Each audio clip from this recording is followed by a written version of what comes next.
आत्या, आई नक्की आश्रमासाठी नवीन जागा बघायला गेली आहे ना? गेली असेल अगं. गेली असेल म्हणजे काय आत्या? मला प्लीज खरं खरं सांगा. आधी तुम्ही काहीतरी वेगळं म्हणताय, आता काहीतरी वेगळं सांगताय. काही झालंय का? दादा खोटं बोलतोय का माझ्याशी? हिच्या मीरा वहिनीने हिच्या आईचा गेम केलाय. हिला सांगितलं तर पटेल? तुला सांगायला आपल्याकडे प्रूफ काय आहे? मी सांगतोय ना. काका हं? काय झालं? काय बोलताय तुम्ही? अनन्या, यू नो व्हॉट, काही नाही काही नाही, आम्हाला कोणाला काहीच माहित नाहीये. आणि अथर्व म्हणालाय ना मंजिरी वहिनी जागा बघायला गेलीये, मग तिथेच गेली असेल ती. आपण जरा विश्वास ठेवूया ना अथर्ववर. पण आत्या, पण बीण काही नाही, तू उगाच विचार करू नकोस आणि काळजी करू नकोस. हा, तुझा आराम कर, येईल वहिनी. जा जा, येईल येईल वहिनी, येईल. हा, येईल वहिनी. हा,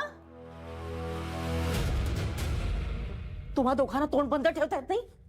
हा, मग त्यात काय तोंड बंद ठेवायचं? कधी ना कधी तर खरं कळणारच आहे. खरं सांगून टाकूया आपण.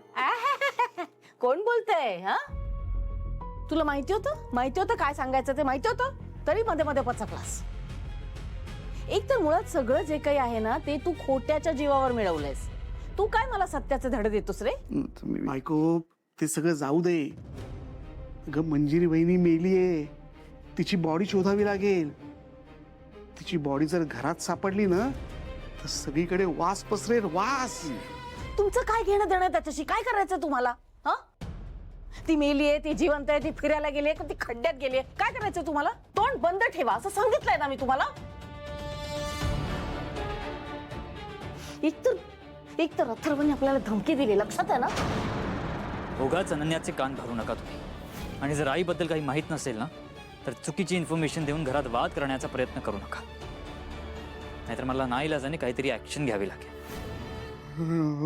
बरोबर आहे. आठवतंय मला. नाही, आपण तोंड बंदच ठेवलेलं बरं. नाही, नकोच, बोलायलाच नको आपण काही. सासूबाई, सासूबाई, मी आले. मी चक्क त्या डेड बॉडीला टच करून जिवंत परत आले. Okay okay okay.